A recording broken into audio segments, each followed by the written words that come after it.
Hey, I'm back for my second video today. I am doing this video. I've been, like I said in my first video, I've been watching the Black Hebrew Israelites on YouTube, and I've been learning a lot. And so I just felt like everything that I've been learning, I feel like now it's my responsibility, now that I know the truth, to get it out there.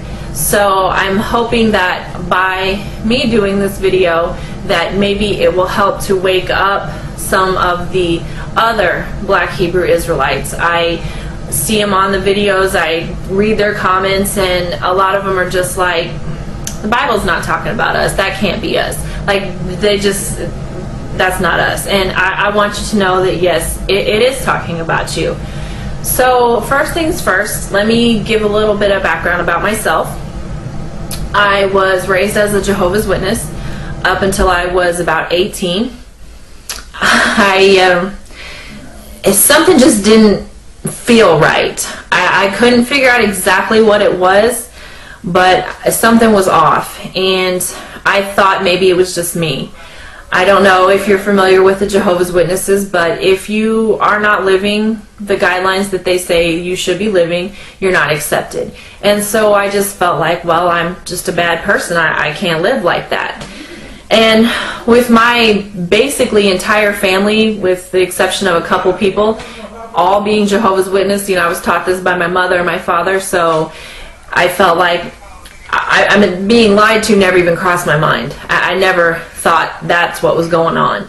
But now I realize, yeah, that is exactly what happened, and I'm also trying to get my family to realize the truth. The first thing I want to talk about is the appearance of the ancient Hebrew Israelites. I'm going to give you a few scriptures. It's not a lot, but to me, if you don't see it after reading these few scriptures, then you're probably never going to see it. The first thing, before you do this research, you need to push out of your mind everything that you've been taught, trained, religion that you've been taught, everything. Just push it all out and start with a clean slate. It took me about a year for my eyes to be opened, because even though I wasn't a Jehovah's Witness anymore, I still felt like that was the truth, and I was still defending it. And it wasn't until I pushed that out of my mind that my eyes truly got opened.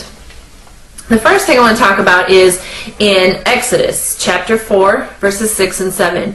When God was speaking to Moses and he was going to use him to bring the children of Israel out of Egypt where they were enslaved, he was giving him some signs to let him know that, hey, I will be with you, I will help you with this. So he had told Moses in this particular chapter and verses, he said, stick your hand into your bosom. And when he pulled it out, it says that it was white as snow. Now, if you were to take somebody of my skin color and stick my hand in my bosom, pull it out, and it's still white, that's not really going to be anything miraculous. But now if you were to take a person of black skin and put their hand in their bosom, pull it out, and it's white, that would be pretty miraculous. Another example is of Miriam. In Numbers chapter 12 and verse 10, it says God turned her into a leper and she was white as snow. So if he turned her white, then she obviously had to be black to begin with. In Amos 9 and verse 7, God is speaking to the children of Israel, and he says, are you not as the Ethiopians unto me? Now, some versions are going to say Cushite, which if you don't look that up, it's not really going to mean much to you. But if you look up the word Cushite, it's going to say Ethiopian. Now, we all know Ethiopians are very, very dark-skinned people. And God was comparing his people, the children of Israel, to them.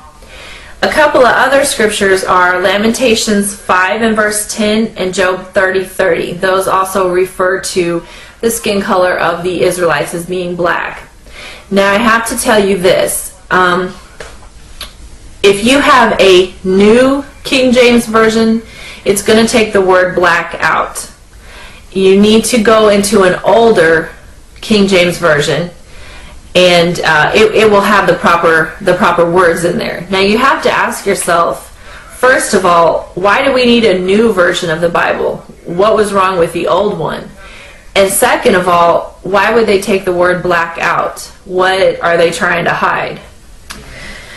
Now, in Revelation chapter 1, verses 13 through 15, is a description of Christ. And it brings out that he had hair white like wool. Now, I want to show you a picture. I mean, I'm pretty sure everybody knows what wool looks like, but I just wanted you to get a good visual. Okay? Now, there's wool. Now, I'm going to show you another picture, and we all know who this is. But when you look at his hair, it is exactly like the sheep's wool. Now, I know it says that it was white, so I want to show you a picture of an older Hebrew Israelite. And when you look at his hair, that's exactly what it is, white like wool. Now, if you look at the gentleman next to him, who is a so-called white person, he does not have woolly hair. And white people in general don't. I mean, you look at my hair, it's not woolly, it's thin and fine and straight, which is pretty much the norm for the so-called white people. Now also in Daniel 7, chapter 7, verse 9, it talks about the Ancient of Days, which is God himself. And there's a description of him there, and it says he had hair white like wool. So when you read these scriptures, it really shows beyond a shadow of a doubt that God, Christ, and the ancient Hebrews were all black people with hair white like, or with hair like wool. Excuse me. Now another thing I want to touch on is in Deuteronomy chapter 28. Now the first 14 verses are talking about God is telling the Israelites, okay, if you keep my commands, this is what I'll do for you. The remaining verses he's telling them, if you don't keep my commands, then this is what will happen. I want to read chapter 28 and verse 68. It says, "And the Lord shall bring thee into Egypt again with ships, by the way whereof I spake unto thee. Thou shalt see it no more again, and there ye shall be sold unto your enemies for bondmen and bondwomen, and no man shall buy you." Now, if you were to get a globe and you were to look at where the Hebrew Israelites were at, they would not need a ship to get to Egypt. So God was obviously talking about something else. He wasn't talking about the physical land of Egypt. If you look in Exodus 13:3 and Deuteronomy 20 and verse 2, it refers to Egypt as a house of bondage. Now, I want to show you something, and I know everybody has seen this. I saw it a million times, but never paid any attention and never really thought twice about it. But on the back of the dollar bill, there's a pyramid. Now, pyramids are notorious with Egypt. I mean, you say pyramid, that's automatically what you think of is Egypt. So why would the United States of America put a pyramid on the back of their dollar bill? Now, with the word Egypt meaning house of bondage, God was obviously telling the Israelites, hey, I'm going to put you back into slavery. Now, the only race of people that were brought over on ships and sold as bondmen and bondwomen, which are slaves, are the so-called African Americans. That's the term that the white man has given them.